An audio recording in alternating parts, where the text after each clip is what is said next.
ರಾಜ್ಯ ರಾಜಕೀಯದಲ್ಲಿ ಮುಡಾ ಹಗರಣ ಫೈಟ್ ಜೋರಾಗಿ ನಡೀತಾ ಇದೆ. ಈ ಬೆಳವಣಿಗೆ ಬೆನ್ನಲ್ಲೇ ಇಂದು ಸಿಎಂ ಸಿದ್ದರಾಮಯ್ಯ ಹಾಗೂ ಡಿಸಿಎಂ ಡಿಕೆ ಶಿವಕುಮಾರ್ ದೆಹಲಿ ಪ್ರವಾಸವನ್ನ ಕೈಗೊಳ್ಳಲಿದ್ದಾರೆ. ಈಗಾಗಲೇ ಶಾಸಕಾಂಗ ಪಕ್ಷದ ಸಭೆ ಕರೆದು ಶಾಸಕರು ಸಚಿವರೊಂದಿಗೆ ಚರ್ಚಿಸಿರುವ ಸಿಎಂ ಸಿದ್ದರಾಮಯ್ಯ ಇಂದು ಹೈಕಮಾಂಡ್ ನಾಯಕರನ್ನ ಭೇಟಿಯಾಗೋಕೆ ಮುಂದಾಗಿದ್ದಾರೆ. ಪ್ರತಿ ಹಂತದಲ್ಲೂ ಎಚ್ಚರಿಕೆ ಹೆಜ್ಜೆ ಇಡ್ತಾ ಇರುವ ಸಿದ್ದರಾಮಯ್ಯ ಹೈ ಅಂಗಳದಲ್ಲಿ ರಾಹುಲ್ ಗಾಂಧಿ, ಸೋನಿಯಾ ಗಾಂಧಿ, ವೇಣುಗೋಪಾಲ್ ಸೇರಿ ಹಲವು ನಾಯಕರೊಂದಿಗೆ ಮೀಟಿಂಗ್ ಮಾಡಲಿದ್ದಾರೆ. ಪ್ರಾಸಿಕ್ಯೂಷನ್ ವಿಚಾರವಾಗಿ ರಾಜ್ಯ ಮಟ್ಟದ ಹೋರಾಟ ಮುಗಿಸಿ ರಾಷ್ಟ್ರೀಯ ಮಟ್ಟಕ್ಕೆ ರೂಪುರೇಷೆ ಸಿದ್ಧಪಡಿಸಲು ಕಾಂಗ್ರೆಸ್ ನಾಯಕರು ಮುಂದಾಗಿದ್ದಾರೆ.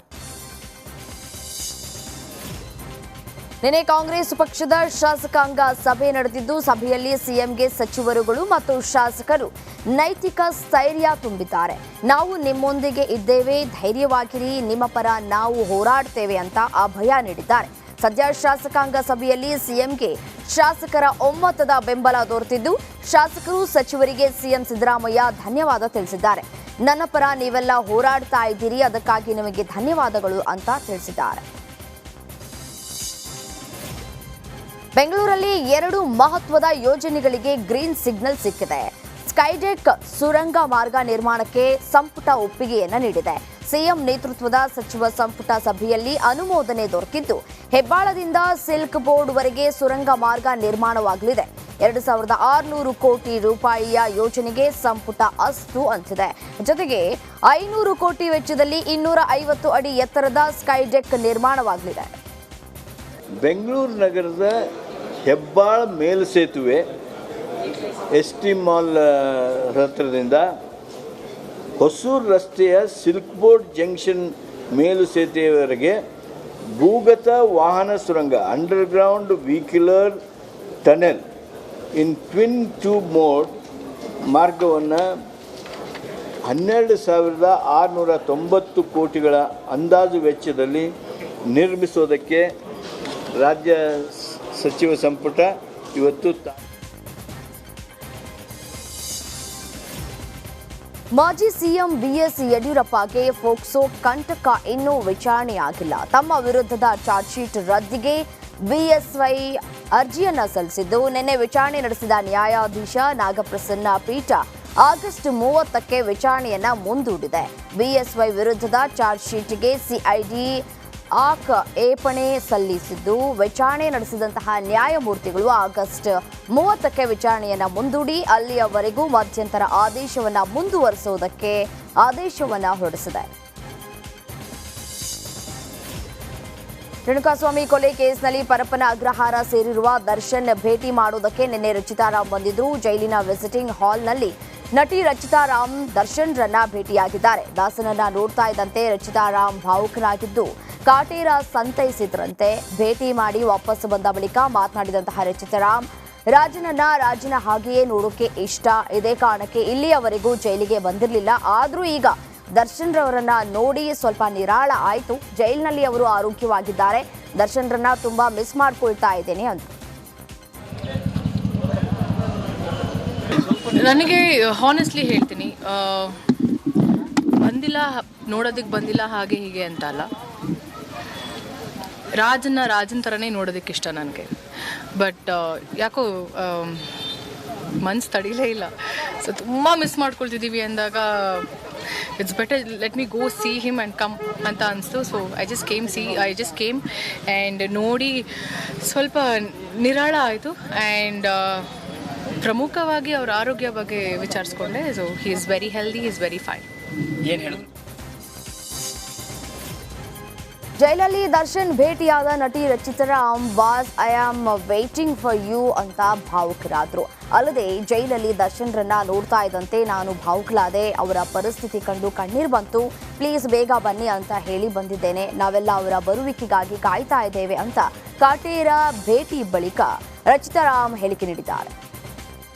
ಅದೇ ಕಷ್ಟ ಆಗುತ್ತೆ ಅವ್ರನ್ನ ಆ ಥರ ನೋಡೋದಕ್ಕೆ. ಬಟ್ ತುಂಬ ಮಿಸ್ ಮಾಡ್ಕೊಳ್ತಿದ್ದೀವಿ ಎಲ್ಲರೂ.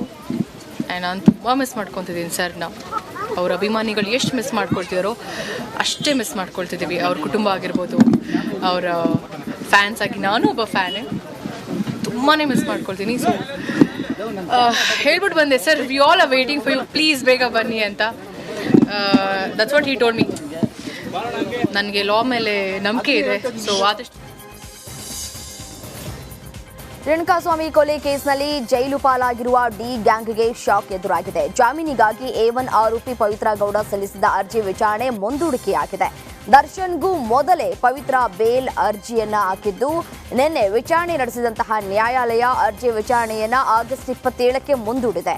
ಅಂದು ಪವಿತ್ರ ಗೌಡ ಪರವಾಗಿ ಹಿರಿಯ ವಕೀಲ ಟಾಮಿ ಸೆಬಾಸ್ಟಿಯನ್ ವಾದವನ್ನ ಮಾಡಲಿದ್ದಾರೆ.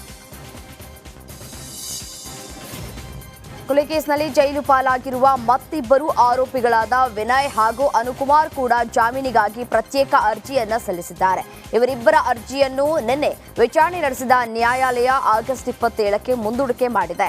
ಆರೋಪಿ ಅನುಕುಮಾರ್ ಪರ ವಕೀಲರು ಅನುಕುಮಾರ್ ಹಲ್ಲೆ ಮಾಡಿಲ್ಲ, ಘಟನಾ ಸ್ಥಳಕ್ಕೂ ಹೋಗಿಲ್ಲ ಅಂತ ವಾದವನ್ನ ಮಾಡಿದ್ರು. ವಾದಗಳನ್ನ ಆಲಿಸಿದಂತಹ ನ್ಯಾಯಾಲಯ ಪ್ರಕರಣದ ಬಗ್ಗೆ ಆಕ್ಷೇಪಣೆ ಸಲ್ಲಿಸುವುದಕ್ಕೆ SPPಗೆ ಸೂಚಿಸಿ ವಿಚಾರಣೆಯನ್ನ ಆಗಸ್ಟ್ 27ಕ್ಕೆ ಮುಂದೂಡಿಕೆ ಮಾಡಿದೆ.